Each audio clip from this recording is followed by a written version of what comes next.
என்ன இது? இந்த எக்ஸசைஸ் பண்ணா இடுப்பு வலிக்குது. சரி வேற எக்ஸசைஸ் பண்ணுவோம்.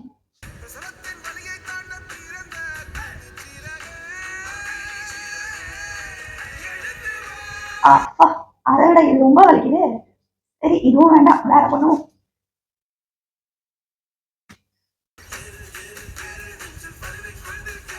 அச்சச்சோ! இது அதை விட ரொம்ப வலிக்குது. வயிறுக்கு எக்ஸசைஸ் பண்ணா இடுப்பு வலி போயிடும்ல சொன்னாங்க. ஆனா இப்போ ரொம்ப வலிக்குது.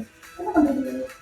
இந்த மாதிரி நீங்களும் பேக் பெயினுக்கு உங்களோட வயிறை குறைக்கணும், தொப்பையை குறைக்கணும்னு சொல்லி இந்த மாதிரி கிரன்ச்சஸ், லெக் ரைஸு, அதுக்கப்புறம் ரஷ்யன் ட்விஸ்ட் இந்த மாதிரி எல்லாம் பண்ணி உங்களுக்கு பேக் பெயின் அதிகமாக இருந்தால் உங்களுக்காக தான் இந்த வீடியோவை முழுசாக பாருங்க. அந்த எக்ஸசைசஸ்லாம் பேக் பெயின் இருக்கவங்க தயவு செய்து பண்ணாதீங்க. ஏன்னா அதில் நமக்கு அப்நார்மல் பாஸ்டர்ஸ் நிறைய கிரியேட் ஆகுது. அதனால உங்களோட ஸ்பைன் அலைன்மெண்ட் மாறுது. ஸ்பைன் அலைன்மெண்ட் மாறுறதுனால உங்களுக்கு பேக் பெயின் வருது.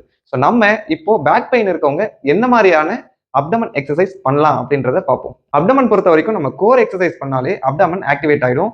அதுக்கு நம்ம என்னென்ன எக்ஸசைசஸ் பண்ணலாம், நமக்கு பேக் பெயின் இன்க்ரீஸ் ஆகாம, அதாவது பேக் பெயின் அதிகமாகாம நம்ம என்னென்ன எக்ஸசைஸ் பண்ணி நம்ம வயிறை ஆக்டிவேட் பண்ணலாம் அப்படின்றத இப்போ பார்த்துருவோம். Okay, first exercise high blank.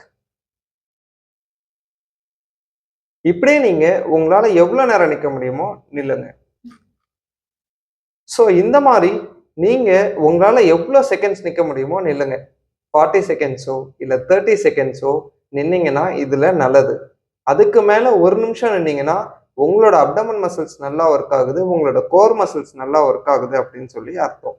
So இந்த எக்ஸசைஸை உங்களோட அப்டமன் எக்ஸசைஸ்க்கு ஆட் பண்ணிக்கோங்க. அடுத்த exercise normal plank. Normal plank பொறுத்த வரைக்கும் இந்த எக்ஸசைஸ் உங்களோட பேக்கை எந்த விதத்துலையும் பாதிக்காது. உங்களோட அப்டமன் ஸ்ட்ரென்த் ஆகிறதுலையும் உங்களோட கோர் மசில் ஸ்ட்ரென்த் ஆகிறதுக்கும் இந்த எக்ஸசைஸ் ரொம்ப ரொம்ப முக்கியம். ஸோ இந்த எக்ஸசைஸை நீங்கள் ஆட் பண்ணிக்கலாம். இது பண்ணுற ப்ரொசீஜரில் பேக்கை மேலேயும் தூக்கக்கூடாது, ரொம்ப கீழே இருக்கக்கூடாது, சென்டராக ஸ்ட்ரைட்டாக கரெக்டாக இருக்கணும். இதுதான் இந்த எக்ஸசைஸோட முக்கியம். அதே மாதிரி கழுத்தை இப்படி கீழே தொங்க போடக்கூடாது, இல்லை மேலே தூக்கிட்டு பார்க்கக்கூடாது, ஸ்ட்ரைட்டாக இருக்கணும். அதுதான் ரொம்ப ரொம்ப முக்கியம். Next exercise side blank.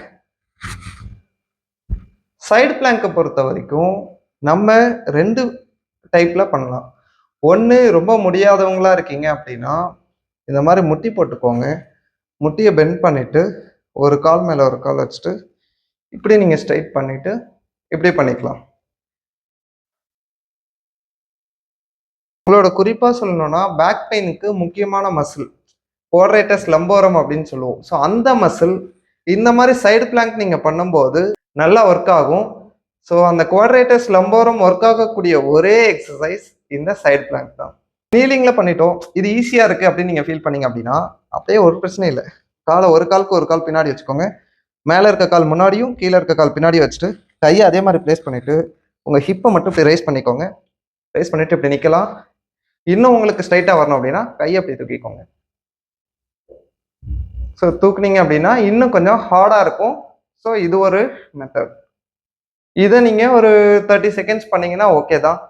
இல்லை கஷ்டமாக இருக்குது அப்படின்னா அட்லீஸ்ட் 15 செகண்ட்ஸ் நின்னீங்கன்னா கூட ஓகே தான்.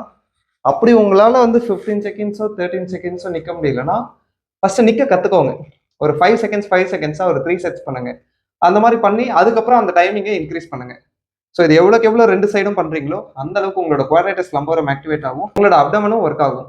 ஏன்னா இது மொத்த கோர் மசில்ஸுமே ஒர்க் ஆகும். ஸோ இது பேக் பெயினுக்கு நல்லது. ஸோ அடுத்த எக்ஸசைஸ் இந்த மாதிரி நீங்கள் முன்னாடி மாதிரியே ஹை பிளாங்க் பொசிஷனில் நின்றுக்கோங்க. ஸ்ட்ரைட்டாக இடுப்பு மேலேயும் தூக்கி இருக்கக்கூடாது, கீழே இறங்கி இருக்கக்கூடாது. ஸ்ட்ரைட்டாக நின்றுட்டு அப்படியே ஷோல்டர் டேப் பண்ணணும். உங்களோட ஒரு கையால் அடுத்த கையோட ஷோல்டரை டச் பண்ணணும். ரொம்ப இப்படியெல்லாம் ஆடக்கூடாது. முடிஞ்ச வரைக்கும் உங்களோட ஹிப்பை பேலன்ஸ் பண்ணிட்டு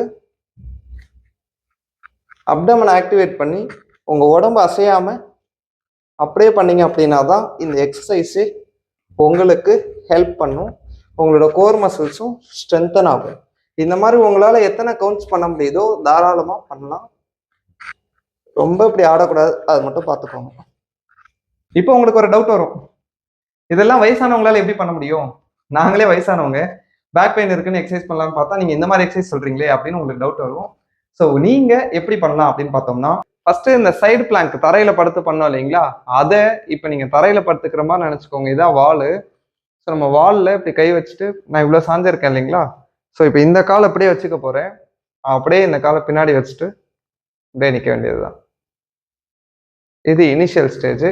ஸோ இதுலேயும் உங்களுக்கு இந்த இடத்துல நீங்கள் அழுத்தி பார்த்தீங்கன்னா இங்கே மசில் டைட்டாக இருக்கிறது ஃபீல் பண்ண முடியும். ஸோ இதை ஒரு 15 to 20 செகண்ட்ஸ் ஹோல்ட் பண்ணுங்க. வயசானவங்க ஈஸியாக இருந்தது அப்படின்னா 40 செகண்ட்ஸ் ஹோல்ட் பண்ணலாம். ஸோ இதை நீங்கள் இப்படி பண்ணிக்கலாம். இதே மாதிரி வாலில் 2 கை இப்படி வச்சுட்டு ரொம்ப பக்கத்தில் இருந்தீங்கன்னா இதில் எந்த எஃபர்ட்டுமே இருக்காது. கொஞ்சம் நல்லா பின்னாடி நகர்ந்து நின்றுக்கோங்க. நல்லா இந்த அளவு கேப் விட்டுருக்கேன் நான். ஸோ இதில் இப்படி பிளாங்க் பண்ணிங்கன்னா போதும். ஸோ இந்த மாதிரி ஒரு 15 to 20 செகண்ட்ஸ் இனிஷியலாக நில்லுங்க. இது கஷ்டமாக இருந்தது அப்படின்னா இதுலேயும் தலையெல்லாம் குனியக்கூடாது. ஸ்ட்ரைட்டாக வச்சுக்கோங்க. தலை நிமிர்ந்து பார்க்கக்கூடாது. ஸ்ட்ரைட்டாக வச்சுட்டு உங்களோட ஹிப்பையும் ஸ்ட்ரைட் பண்ணிக்கோங்க. ஹிப்பு இப்படி வளையக்கூடாது. இப்படி வளைஞ்செல்லாம் நிற்கக்கூடாது. இதை உள்ளே எடுத்து இப்படி லாக் பண்ணி நின்றுக்கணும். இப்படி நின்னீங்கன்னா தான் உங்களோட அப்டமன் மசில் ஒர்க் ஆகும். ஸோ இதே மாதிரி 30 to 40 செகண்ட்ஸ் நிற்க முடிஞ்சால் நல்லது. இல்லை எவ்வளோ நிற்க முடியுதோ அவ்வளோ நில்லுங்க. ஒரு பிரச்சனையும் கிடையாது. ஓகே, ஒன்றும் இல்லை, அப்படியே 2 கையை நீட்டி வச்சுக்கோங்க. அப்படி நின்றுக்கோங்க.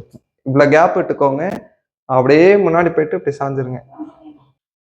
ஸோ இந்த மாதிரி வச்சுட்டு ஹிப்பை ஸ்ட்ரைட்டாக வச்சுட்டு தலையை ஸ்ட்ரைட்டாக வச்சு நின்றுக்கோங்க. தலையை குனிஞ்சு பார்க்காதீங்க. ஹிப்பை இப்படி வளைக்காதீங்க. அதே மாதிரி தூக்காதீங்க. நேராக ஸ்ட்ரைட்டாக நின்று இப்படியே பிடிங்க. இப்படி ஒரு 40 செகண்ட்ஸ் இருங்க. ஸோ இது வயசானவங்களுக்கு போதுமானதாக இருக்கும். அப்டமனும் வேலை செய்யும், உங்களோட கோர் மசில்ஸும் வேலை செய்யும். இனிஷியலாக இது உங்களுக்கு வந்து பெருசாக தெரியாது, ஈஸியாக தான் தெரியும். போக போக உங்களோட அப்டமினல் டென்ஷன் வந்து கிரியேட் ஆகும். அது கொஞ்சம் கொஞ்சமாக உங்கள் கோர் மசில் ஆக்டிவேட் ஆகிறது வந்து உங்களால் ஃபீல் பண்ண முடியும். ஸோ இதுதான் வயசானவங்க பண்ணக்கூடிய ஹை பிளாங்க் வால்ல. ஸோ இந்த வீடியோவில் சொல்லியிருக்க எக்ஸசைசஸ்லாம் உங்களுக்கு யூஸ்ஃபுல்லாக இருக்கும்னு நம்புகிறேன். மேலும் இது மாதிரியான வீடியோஸ் உங்களை வந்து சேர்றதுக்கு பிசியோபிரைட் சேனலை சப்ஸ்கிரைப் பண்ணிக்கோங்க. இந்த வீடியோ பயனுள்ளதாக இருக்கும்னு நினச்சிங்கன்னா, இல்லை உங்களுக்கு தெரிஞ்சவங்க யாராவது அப்டமன் எக்ஸசைஸ் பண்ணுறேன் பேக் பெயின் அதிகப்படுத்திக்கிட்டாங்க அப்படின்னா அவங்களுக்கு இந்த வீடியோவை அனுப்புங்க. தேங்க்யூ.